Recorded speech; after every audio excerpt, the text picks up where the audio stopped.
What if I told you that the first gods humanity ever knew were black? Not metaphorically, not symbolically, but literally.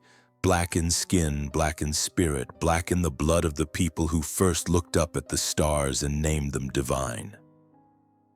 What if I told you that before Yahweh, before monotheism, before Bibles and holy wars, there were gods that looked like your ancestors? And they were worshipped not in secret but in daylight, in cities of gold, in temples older than the desert? These gods weren't footnotes. They were the main story. They were the thunder behind every chant, the reason crops grew, the judges of souls, the shapers of life and death. They weren't demons, they weren't myths, they were memory, and then they were erased. You don't remember them because you weren't meant to. You don't call their names because someone rewrote your prayer book. They replaced them slowly, not all at once. They started by mocking the rituals. They painted your gods as beasts. They called your drum beats primitive. They called your ceremonies witchcraft. They convinced your ancestors to kneel to a new name. And when some refused, they burned what couldn't be converted. They didn't just erase gods. They erased identity, spiritual autonomy, a connection to the divine that didn't rely on temples or priests, but on breath, rhythm, and bloodline.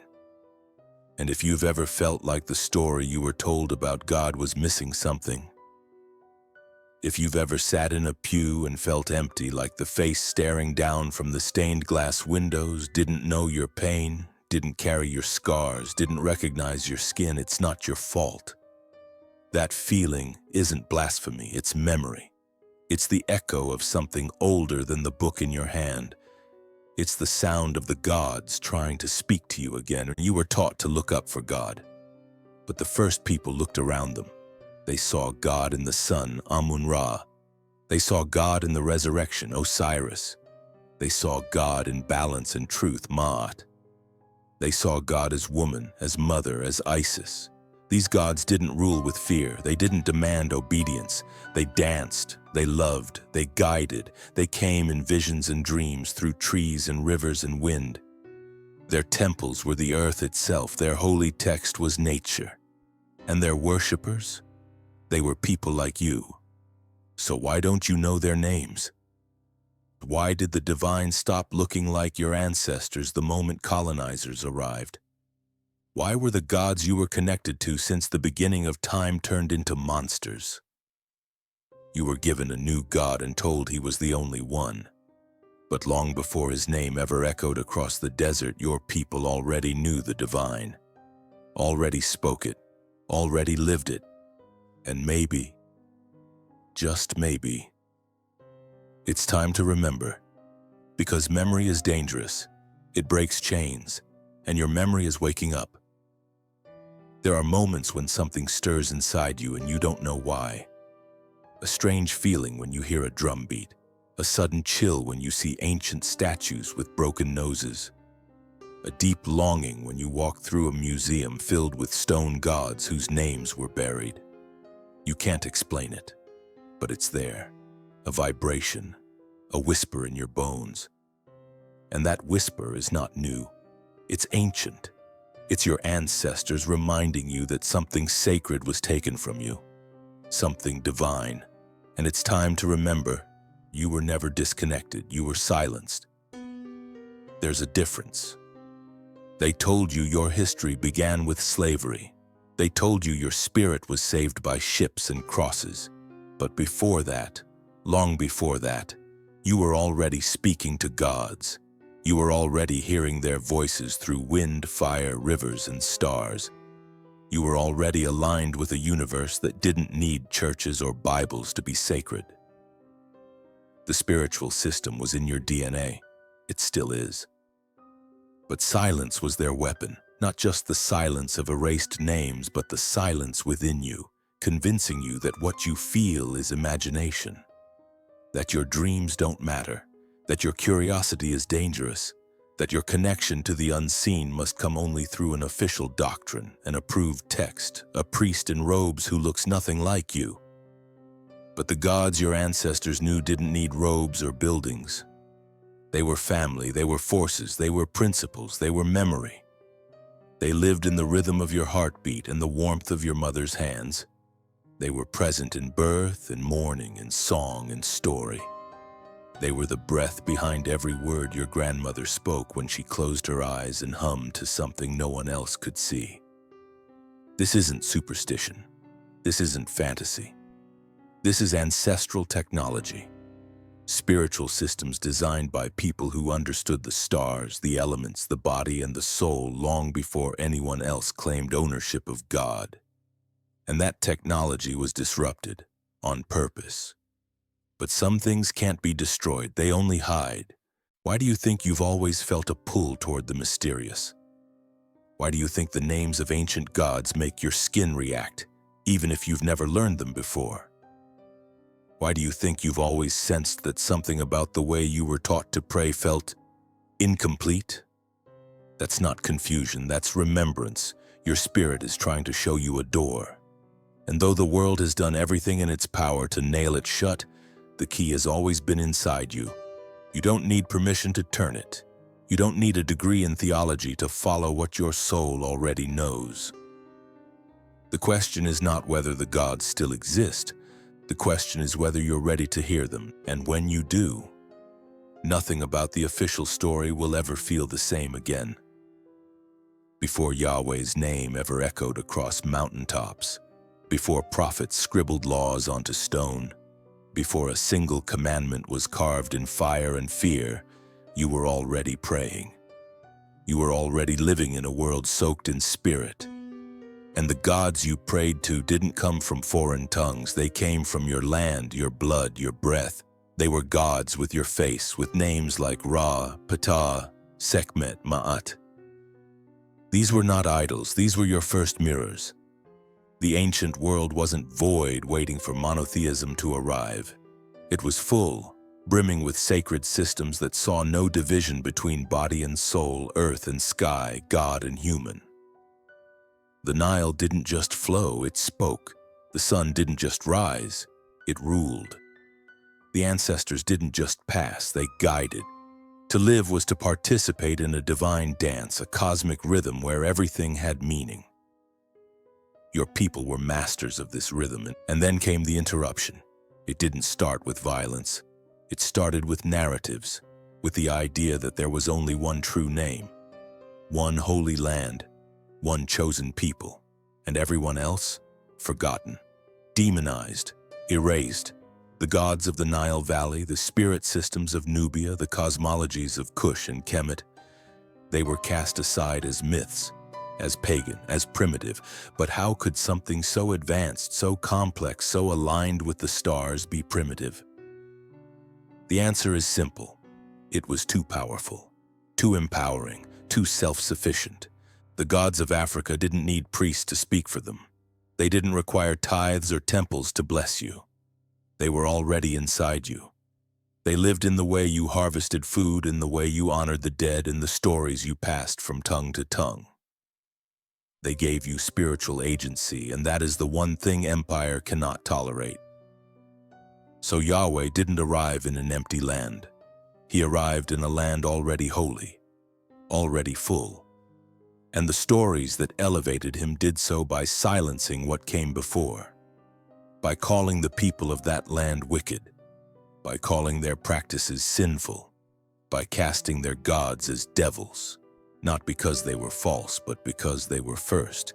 And yet, the desert remembers. So does the earth beneath your feet. And if you listen closely, you might too. You might hear the heartbeat of Amun-Ra pulsing through the sun. You might feel the justice of Ma'at weighing your spirit in every decision you make. You might recognize the magic of Isis in every mother who sacrifices, heals, and protects without praise. These gods never left. They were covered, buried, painted over. But beneath every new altar, the old foundation still stands. You are not late to this memory. You are right on time. And once you realize the world didn't begin with Yahweh's whisper, but with the roar of your own ancestral gods, you begin to remember who you really are. They didn't just build a new god, they made sure you forgot the old ones. Not by accident, not by natural evolution, but by design. Erasure wasn't a side effect of conquest. It was the method. Every holy war, every translated scroll, every missionary journey carried with it a quiet goal: to erase your spiritual memory, to replace it with something easier to control. Something that didn't speak your language, something that didn't look like you.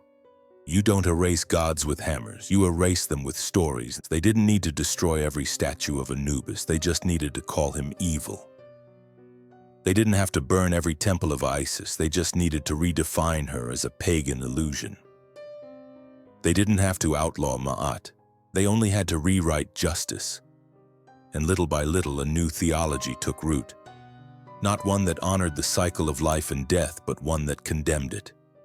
Not one that saw the divine in all things, but one that claimed divinity belonged to one name, in one book, spoken by one people. Your gods became shadows, your rituals, crimes. But the worst part wasn't the loss of knowledge, it was the shame. They taught you to be ashamed of the way your people used to pray, to be afraid of your own symbols. They turned your cosmology into heresy, your ceremonies into superstition. And in doing so, they disconnected you from the very source of your power. Imagine growing up with no mirror, no reflection, no stories where the divine looked like you. Imagine being told that your ancestral ways were dirty, demonic, damned, that the rhythm of your soul was wrong, that your intuition was sin. Over time, you stop asking questions, you fold yourself to fit someone else's altar, and you call that folding salvation. But your ancestors left clues. They buried wisdom in song and rhythm in movement. They carved it into walls and passed it down in whispers. They knew this moment would come, the moment when you would begin to ask again. When you'd look around and wonder why none of the images in your church reflect your features. When you'd feel a sacred ache you couldn't explain. That ache is a signal. It's the part of you that remembers, the part that refuses to stay buried. Because the truth is, erasure doesn't kill gods, it buries them, and buried things have a way of rising. You were never meant to be a stranger to your own divinity. You were never meant to forget that the first gods looked like you, spoke like you, came from your soil, your sky, your story. The only reason you don't remember one is because someone worked very hard to make you forget, but memory once awakened cannot be silenced. And yours is just beginning to speak. What if the original face of God wasn't hidden? It was simply ignored. What if the blueprint of the divine had full lips, coiled hair, skin carved from the very soil of Africa? Before there were paintings of a pale savior, before stained glass bent light into European saints, there were altars that looked like family. Shrines where dark skin wasn't tolerated. It was sacred. You weren't just included in divinity, you were the template. But you were never shown that. You were shown white robes, blue eyes, straight hair, over and over until your soul began to doubt its own reflection. But the earliest gods didn't come from cathedrals, they came from rivers and wombs and fire. They came from people who walked barefoot on the earth and saw their reflection in the stars. Amun-Ra, god of the sun crowned in duality, was depicted with skin dark like obsidian because darkness was life-giving. Osiris, lord of resurrection, was painted green and black, the colors of fertile soil and ancestral power. Ptah, the architect of the world, spoke creation into existence, not through lightning bolts, but through thought, through intention. Isis, the divine mother, was the healer, the protector, the embodiment of love and cosmic magic. And Ma'at, she wasn't just a goddess, she was the very law of balance, the scale upon which your soul would be measured. These weren't just gods, they were cosmic laws, embodied principles, archetypes woven into the fabric of existence, and they all looked like the people who created them. Do you understand the power of that? To worship a God who shares your features is not vanity, it's validation. It tells you that your body, your skin, your presence is not a mistake, it's a reflection. But when those gods were removed and new ones introduced with unfamiliar faces and foreign tongues, you weren't just given a new theology. You were handed a spiritual fracture. One that told you without words, the closer to black you are, the farther from God you must be. But what if it's the opposite? What if blackness isn't a distance from divinity, but the origin of it? The truth is, the first divine images were not abstract. They were intimate. Gods looked like mothers, fathers, ancestors. They walked among the people, not above them. They didn't demand worship out of fear. They inspired it through presence. And in that presence, people saw themselves whole, worthy, divine. This is what was lost, and not because it was false, but because it was powerful. And now that you're starting to see the truth, something inside you shifts. A memory resurfaces, not just of who your gods were, but of what they made you believe about yourself. You were never separate. You were never less. You were never unworthy. You were the blueprint, and no system, no doctrine, no erasure can change that. You were taught that demons hide in the dark, but no one told you they once sat on thrones, that the beings you now fear were once your gods, that the horned devils, the serpents, the idols you were warned to cast away. They all began as protectors, creators, and ancestors. They didn't fall from grace. They were pushed, not by truth, but by conquest. The moment your gods became competition, they had to become enemies. So the erasure evolved, no longer just silence, but distortion. Take Anubis, god of transition, guardian of the dead. He wasn't evil. He was sacred. He prepared souls for what came next. But someone painted him as monstrous. They stripped his dignity, turned him into a warning, as if guiding the dead was sinful, as if honoring death meant worshipping darkness. Or Ma'at. She wasn't just a concept. She was the heartbeat of balance, justice, truth. Her feather weighed your soul, not in fear, but in fairness. But fairness became irrelevant when obedience was the goal. So Ma'at faded, and in her place came laws rooted not in truth, but in control. Then there was Isis, the Great Mother, the original queen. She nursed the gods, raised Horus, resurrected Osiris. Her magic was legend, her love was law. But in time, even she was absorbed, morphed into Mary, painted white, stripped of her names. They didn't honor her legacy, they recycled it. And Osiris, the dying and rising god. Sound familiar? You've heard his story before. You just weren't told it was his. The farther the new religion spread, the more your gods were defaced, their faces chipped from stone, their stories twisted into parables, their names replaced with whispers of evil, and the people who still called to them branded as heretics, burned, converted, silenced. This was not a spiritual evolution, it was a hostile takeover.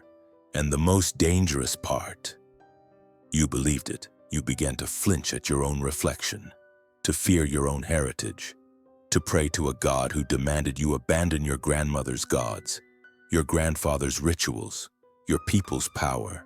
You were told to clean yourself of the very things that once made you divine. And yet, they couldn't destroy it all, because truth leaves residue. It clings to rhythm, to dreams, to the tremble in your chest when you hear a chant that no one taught you, but somehow you still know. You may have feared your gods once, but only because you were taught to. What happens when you unlearn the fear? What happens when you see that demonization was a disguise? That the thing you ran from was actually the thing meant to protect you? You don't need to reclaim your gods. They never left. They've been waiting. You've heard it said that history is written by the victors, but when it comes to spirit, history isn't just written, it's curated, trimmed, polished, silenced. They didn't just rewrite your past. They edited your soul's memory. They didn't say your gods never existed. They just stopped mentioning them. And over time, the absence began to feel natural, like maybe they were never there to begin with. That's how silence works, not through denial, but deletion. Look at the sacred texts you were given.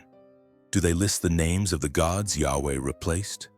Do they describe the beliefs of the so-called pagans with care or curiosity? Or do they condemn and erase in a single breath? The Bible is full of warnings against other gods. But those gods are never explored, only forbidden, as if knowing them would break the spell. And that's exactly what it would do. Because if you truly studied them, you'd recognize something. You'd see their beauty, their complexity, their humanity. You'd see gods that didn't demand blood but balance. Gods that didn't curse you from birth but empowered you from the womb. And in that recognition, something dangerous would awaken. You. So the silence had to be maintained. You were given new names, new rituals, new holy days. And the old ones? Scrubbed from memory. Festivals that once celebrated the earth's rhythms were rebranded. Statues that once honored your ancestors were reclassified as idols. Sacred feminine power was called witchcraft, and worship itself was relocated, from riverbanks and forests to stone buildings with rules and gatekeepers. And still, the silence cracked. Because your memory is louder than their history. You felt it. In the way your spirit responds to symbols you were taught to fear. In the way you dream of places you've never been but feel like home. In the way you read scripture and notice the gaps. Notice what's not said, what's missing, what's muffled. You're not crazy, you're remembering. They thought the silence would be enough. They underestimated you. Because what lives in your bones doesn't need a book to survive. It needs breath. It needs willingness. It needs someone like you to stop asking permission to feel what you already feel. To stop needing validation from the very system that silenced your gods in the first place. You are not here by accident. You are here because the silence broke open just enough for your spirit to hear something ancient calling your name. So listen closely now, not to what they told you, but to what they were too afraid to say. Because in that fear, you'll find the truth. And in that truth, you'll find your gods again. You were told there is only one name, one God, one truth, and that anything outside of it was not just wrong, it was dangerous. That lie didn't just shrink your world, it put a wall between you and the divine. A wall made of fear, wrapped in holiness, signed by men who needed your obedience more than your liberation. But if there is only one God, why does that God need to be defended? Why does that God demand erasure of all others? Why does he arrive in stories as jealous, angry, vengeful, not against evil, but against competition? Real divinity doesn't compete, it creates. True godhood doesn't fear your ancestors, it honors them. Yet the God you were handed was insecure. He issued warnings, he gave commands. Thou shalt have no other gods before me. Not because there weren't others, but because there were. And they were real, powerful, loved. You see, Yahweh didn't enter an empty world. He entered a crowded one. A world already filled with gods who were not abstract figures, but intimate companions. Gods with temples, songs, priestesses. Gods who danced in festivals, healed the sick, blessed harvests. And these gods looked like the people who worshipped them. That was the problem. To consolidate power, Yahweh had to be more than a god. He had to be the only God. That required more than belief. It required demolition. The spiritual systems of Egypt, Nubia, Sumer, and Canaan had to be labeled false. Their gods downgraded to idols, their names stripped from your tongue, their rituals criminalized. And so began the holy war, not against evil, but against memory. A war of names, and you were taught to speak only one. Every other name became taboo. Baal, Asherah, Election, Amun, all outlawed, all recast as enemies. No debates, no understanding, just condemnation. And so you forgot their stories, their songs, their sacred roles, but forgetting didn't kill them. Because gods don't vanish. They wait, in silence, in dreams, in the flutter of your spirit when you hear a name that should be foreign, but feels familiar. The lie of one name is not just a theological claim, it's a colonizer's tool. It turns diversity into deviance. It turns legacy into rebellion. It turns your own ancestors into villains. And the moment you believe it, you are no longer praying, you are submitting. But what happens when you stop? What happens when you say their names again?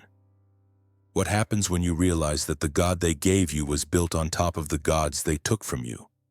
You don't need to destroy one to honor the others. You only need to remember that the truth is not always singular. And divinity never had just one name. You were told the world welcomed Yahweh with open arms, that he arrived as the long-awaited truth, the answer to confusion, the light in the darkness.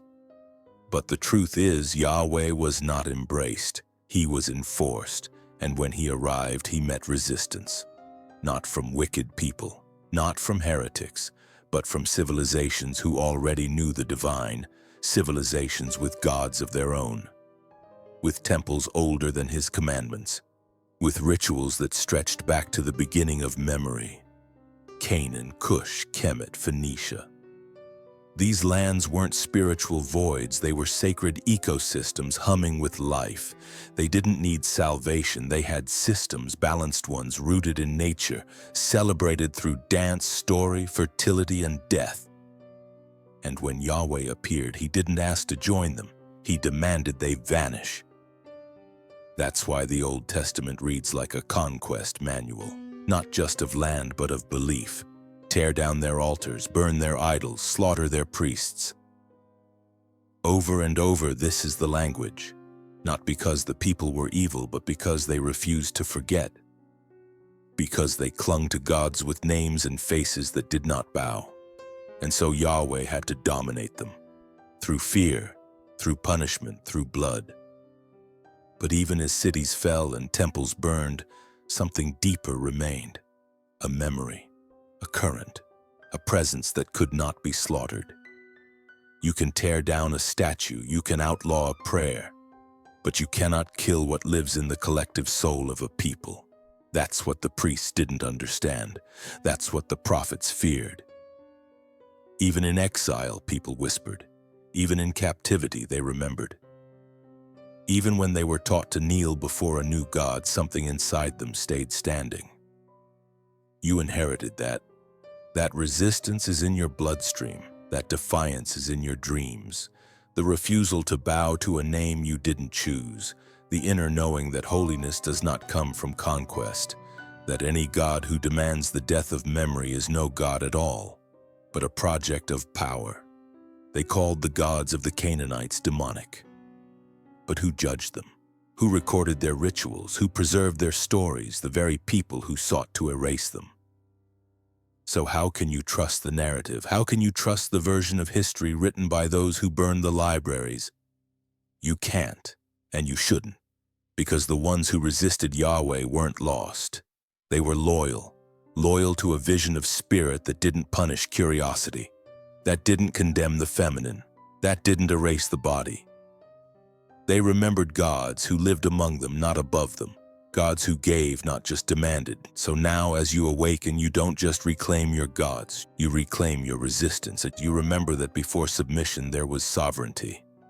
And you begin to walk as if your soul never forgot, because it didn't. You know the story of Moses, the burning bush, the parted sea, the commandments etched in stone. But there's another story they rarely tell. One that begins not in the desert but in the palace. In Egypt, in Kemet, the very land your ancestors called sacred. Because before Moses ever met Yahweh on the mountain, he lived among black gods. He was raised by Pharaoh's daughter, schooled in the mysteries of the Nile. He learned from priests who spoke to stars, healed with sound and summoned spirit through geometry and breath. He walked through temples dedicated to Ptah, the god of divine thought. He stood beneath statues of Osiris and read the glyphs of Maat.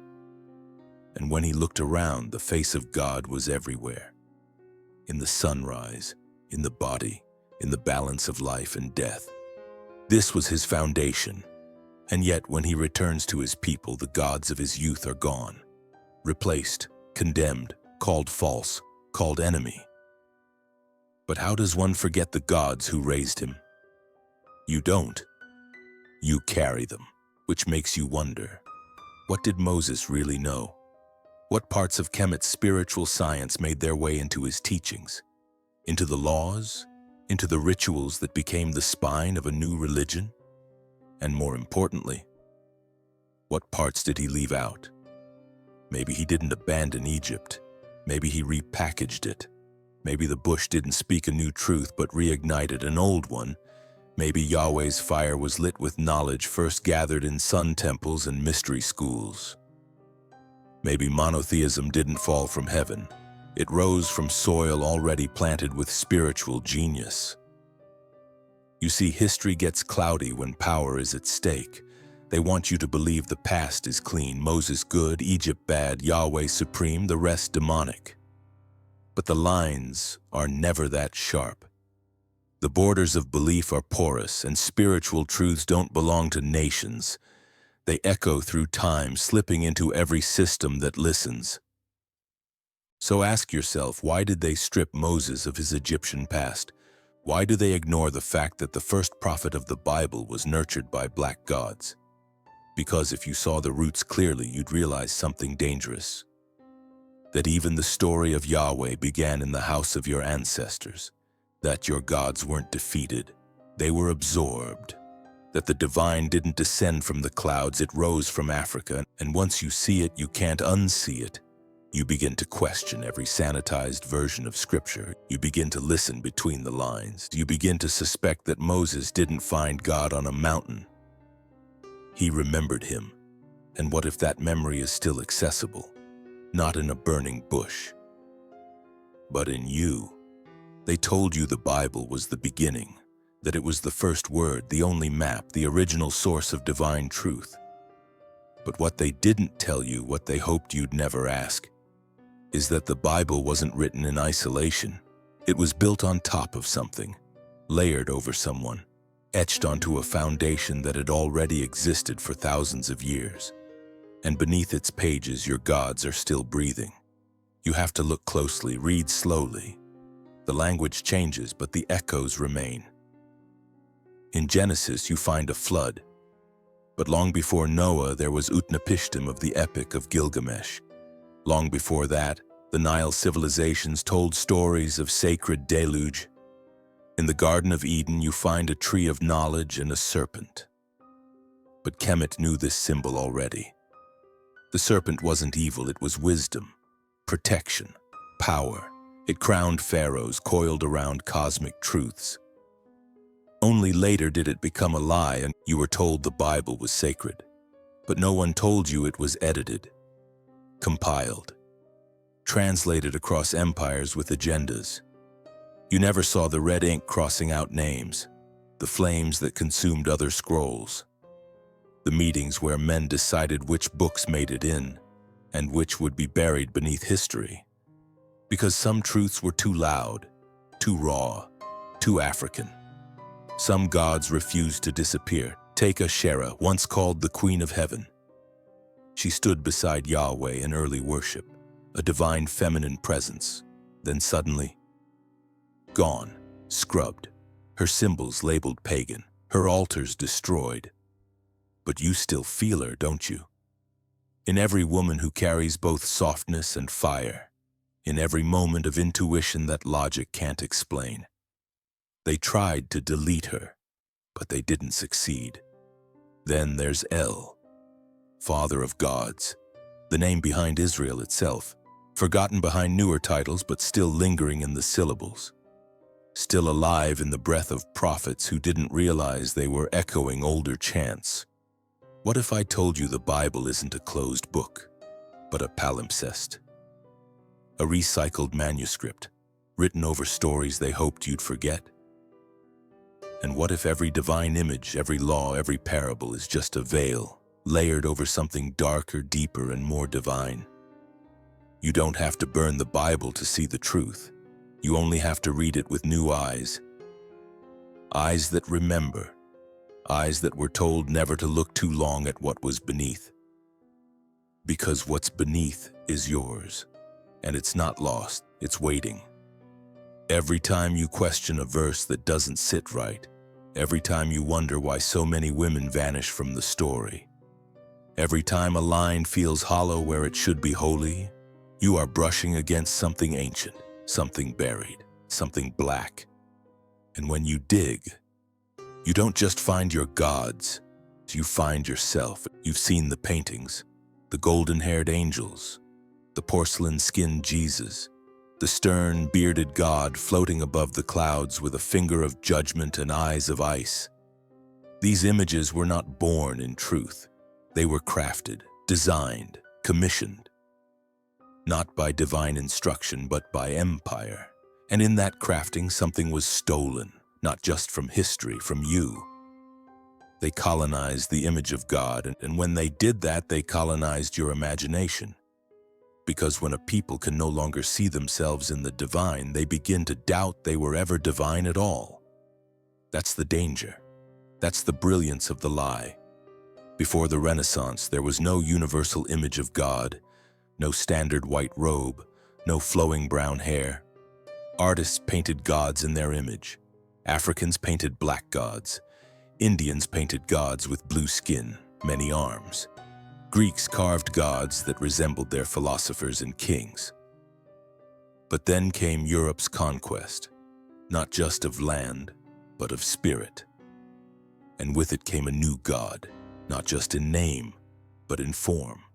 A god who looked like the colonizer, who blessed their ships, who sanctioned their wars, who justified the chains placed on your ancestors. Because if God looked like the oppressor, then to obey the oppressor was to obey God. And that idea, drilled into minds over generations, didn't just enslave bodies, it enslaved belief. You grew up in churches where the stained glass never smiled back at you, where the saints all had European features, where divinity came draped in whiteness, and anything outside of that was suspect. You bowed your head under a white Jesus. You folded your hands before a white Mary. And even if no one ever said it out loud, the message was clear. God does not look like you. And if God doesn't look like you, how could God possibly understand you? Love you? Choose you?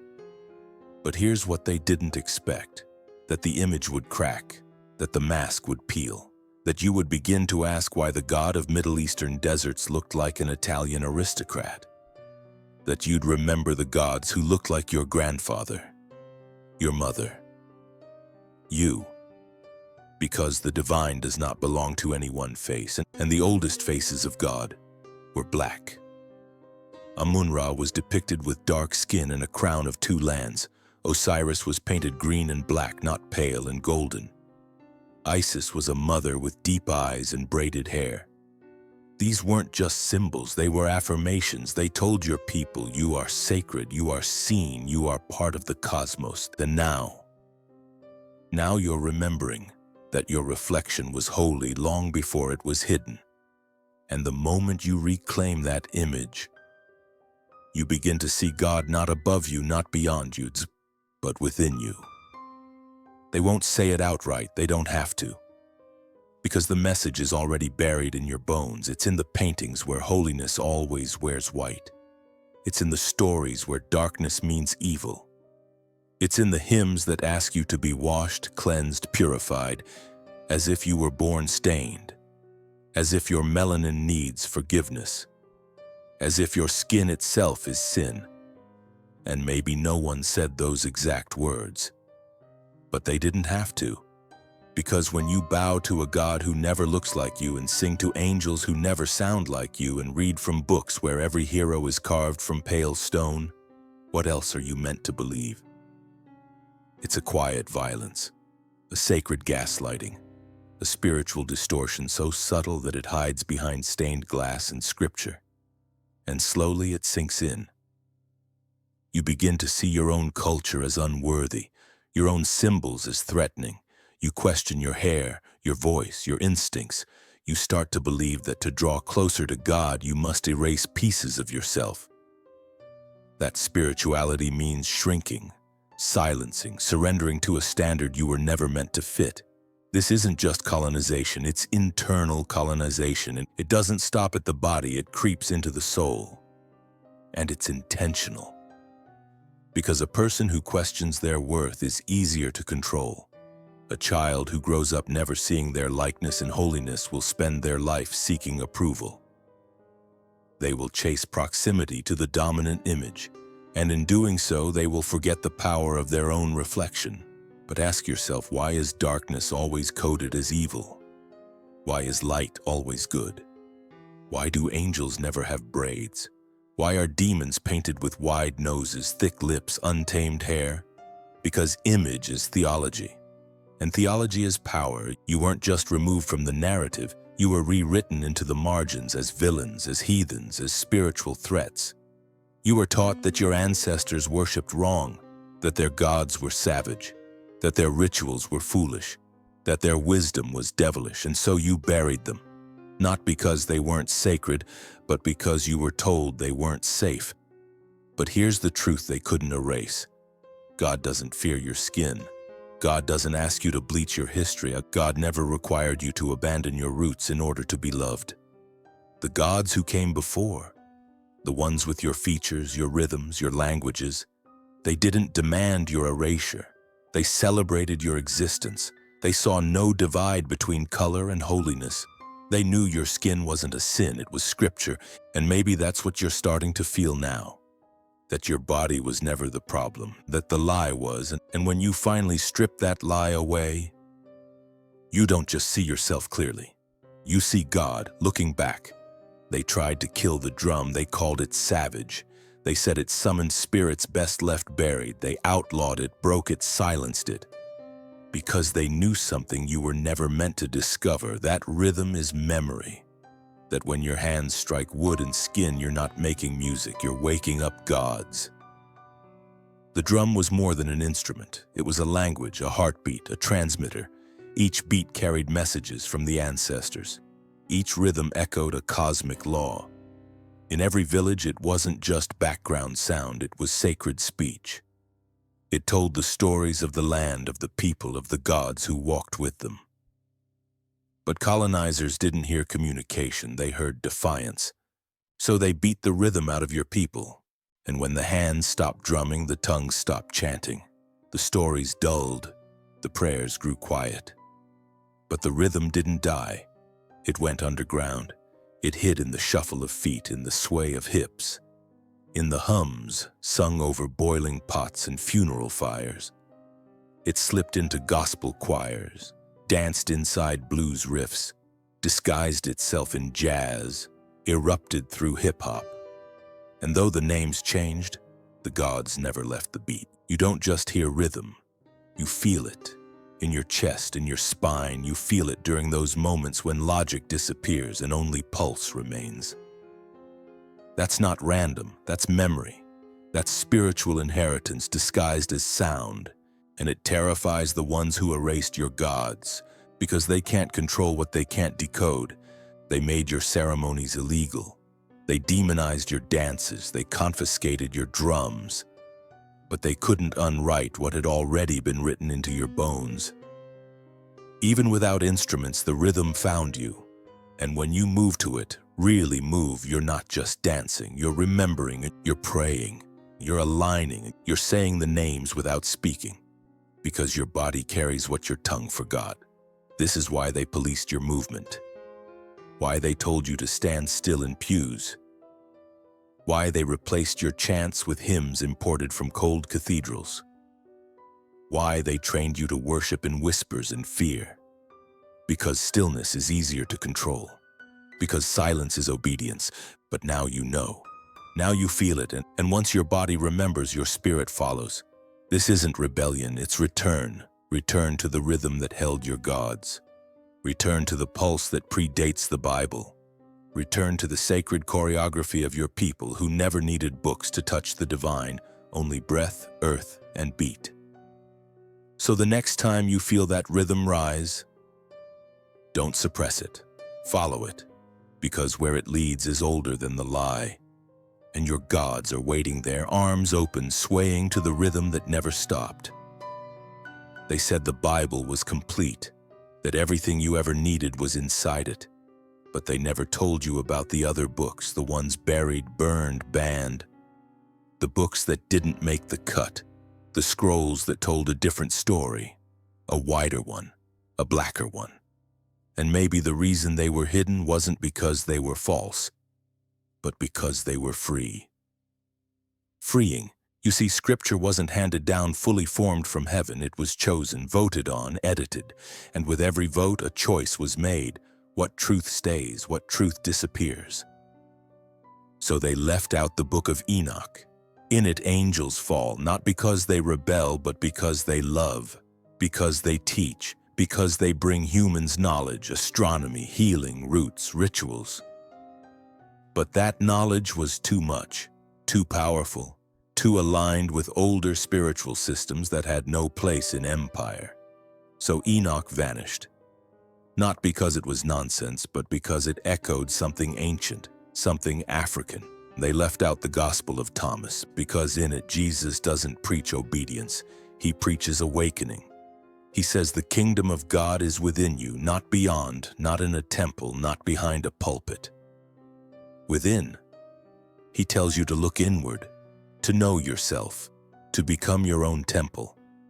That kind of power is dangerous to institutions, because if you carry God inside, why would you ever need their permission? They left out the wisdom books, the feminine voices, the Gnostic texts, entire libraries of sacred knowledge lost beneath the waves of empire and war and doctrine. And the farther you look back, the more you begin to see. This wasn't just an accident of history. It was a strategy. Because hidden in those pages were names your ancestors knew, symbols they carved into stone, rituals they passed from elder to child, truths that didn't belong to Europe, truths that didn't serve control. So the forbidden books became whispers, heresy, blasphemy. But your spirit still knows them. Even if you've never read them, they call to something inside you. They sound like home, like the kind of truth that doesn't scare you but frees you. And maybe that's what's happening now. You're not just remembering gods, you're remembering pages that were torn out, verses that honored the earth, chants that healed the sick, prayers spoken in your grandmother's tongue, not Latin. You're remembering that sacred texts once spoke of gods who didn't command you to kneel but taught you how to rise. And now you're here, flipping through the fragments, seeing yourself between the lines, realizing that the books you were warned not to read are the very ones you needed most. Because what was forbidden was never evil. It was just yours, and it was too powerful to leave in plain sight. You've spent your life looking for God in buildings, in books, in the words of others, but what if you were never supposed to look outward first? What if the temple you were taught to kneel inside was built to distract you from the one you carry in your own chest? What if your body, your memory, your intuition, that quiet hum in your spirit was always the true tabernacle? The gods your ancestors knew didn't live in faraway heavens. They walked beside you. They breathed through trees, thundered through drums, whispered through ancestors in dreams. They didn't hide behind veils or thrones. They appeared in your mirror. Because the divine wasn't separate, it was embodied. And that's what scared them. A God outside of you can be mediated, controlled, tamed. A God within you, that's a revolution. Because once you know God is in you, no one can sell you salvation. No one can tell you you're unworthy. You become uncontrollable, sacred, whole. This is what your ancestors lived by. Spirituality wasn't performance. It wasn't attendance or doctrine. It was presence. It was alignment. It was knowing the gods by knowing yourself. The way you ate, the way you touched the soil, the way you wept, the way you danced. It was all communion. You didn't need confession, you needed rhythm, you didn't need a sermon, you needed silence under the stars. But when empire came, it couldn't sell that kind of divinity, so it severed the connection. It told you God was above, far, angry, that you were born broken, that your culture was unclean, that your rituals were sin. And slowly, You stopped trusting the wisdom in your gut. You stopped listening to the voice that only spoke when everything else was quiet. You stopped believing that you were enough. And that's how they won. Not by defeating your gods, but by convincing you to forget you carried them, but not anymore. Because now you're waking up, you're realizing that your heartbeat was never just biology, it was sacred percussion. That your tears are not weakness, they are libations. That your dreams aren't random, they are messages. You're remembering that the herbs your grandmother boiled were prayers. That your rage isn't sinful, it's a signal. That your laughter, your body, your breath are holy. This is the beginning of return, not to a place, but to a presence. The divine within you doesn't need to be earned, it needs to be remembered. And the more you remember, the louder it gets. The more you listen, the more it speaks. And what it tells you is this: you were never disconnected. You were misdirected. The gods never left. They were inside you the whole time, waiting, not for permission, but for awareness. And now that you know, you walk differently, you speak differently, you pray like the altar lives in your spine. Because it doesn't. There was a time when sacred meant distant, when holiness meant separation. You were told that to find God, you had to leave yourself, that the altar was elsewhere, that the divine was something you had to earn. But your ancestors knew better. They knew that the altar was never made of stone or gold or stained glass. It was made of you, your spine, a staff of light, your breath, the incense, your tears, the offering, your body, the temple. You were not meant to worship from afar. You were meant to carry the sacred with you, into your home, your food, your relationships, your sorrow, your joy. The gods of old did not demand cathedrals. They asked only for presence, for awareness, for reverence to the divine spark within and around you. But when foreign powers arrived, they dismantled that knowledge. They convinced you that spirit lived only in certain places, that sacredness required a mediator, that God was watching from above, judging every mistake. That to be holy, you had to be small, quiet, ashamed. And yet your spirit never shrank. It waited patiently.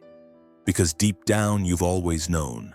You've always felt it, that flicker of knowing when your feet touch soil, that heat in your chest when you hear drums, that tear that falls when you pray from the gut, not the script. That's your altar activating. Not a building, not a ritual, a remembering. Every time you speak truth when your voice shakes, sacrifice. Every time you dance without permission, praise. Every time you hold someone through grief, communion. You don't need permission to be sacred. You are the permission. That's the revolution of remembering. That the divine isn't just around you, it is animated through you. You are the continuation of a lineage that refused to forget, that carried fire in their eyes and gods in their blood. You are the vessel and the voice. And this is what they feared, not your violence, not your power, your presence. Because a people who remember they are living altars cannot be ruled. They cannot be bought. They cannot be spiritually colonized. So now you stand in that truth, not kneeling, not begging, but upright, anchored, aligned. Your breath is prayer. Your walk is ritual. Your life is sacred text. You were never waiting for God to descend. You were waiting to awaken to the God within. So light a candle if you want, or just breathe. Stand at the mirror and see a temple. Speak your name and hear a hymn. You are what they tried to destroy, and you are still here, alive, sacred, unshaken, because the gods never needed altars of stone. They needed altars with a heartbeat, and now they have one. So here you are. After all the pages, the names, the silences, the erasures, you've made it to the edge of something real. Not a conclusion, a beginning. Because this was never just about history. It was never just about the gods that came before the Bible. It was about you, about the divine thread buried in your spirit that was never truly cut, only covered. You've seen how the world tried to strip you, how they took your gods and painted them monsters, how they dressed holiness in robes that didn't fit your people, gave you scriptures carved with foreign hands, told you the divine would never wear your skin. And yet, your spirit endured. It carried the rhythm. It hid the symbols. It held the names in its mouth, waiting for the right time to speak. This is that time, and you're not just remembering gods, and you're remembering yourself, because in truth they are the same. The black gods of old, Amun, Isis, Osiris, Ma'at, weren't just mythological beings etched in stone. They were aspects of you. They were reflections of a people who understood that divinity isn't distant, it's daily. It breathes with you, aches with you, rises when you rise. And when their names were buried, so too was the part of you that knew this truth. But the burial never lasted, because memory is more than thought, it's spirit. And spirit cannot be destroyed. Now that spirit stirs every time you question the version of God you were handed, every time you feel fire in your chest at the sound of drums, every time your soul aches to know where it truly comes from. It's not just curiosity, it's calling. Calling you back, not to worship old gods blindly, but to understand what they always represented. Power, balance, life, death, regeneration, the sacred feminine, the ancestral voice. These weren't characters, they were codes, keys, and now you hold them. So what happens now? You walk forward, knowing you are not spiritually homeless. You speak, not to mimic old chants, but to restore lost language. You look in the mirror, not for flaws, but for reflections of the divine. The world may still push against you, the churches may still silence you, the systems may still pretend your gods never lived. But you know better now. And knowing is enough to shift everything. Because once a memory wakes, it cannot go back to sleep. You are not lost, you are not cursed, you are not distant from God. You are the altar, you are the priest, you are the scripture, and the gods your ancestors knew. They are walking beside you still, not as shadows, as companions, as reminders that you are not beginning a journey, you're returning to one. One that started long before Yahweh, long before crosses and pulpits. One written in the stars, spoken in the rivers, carved into your bones, and now, finally, you remember.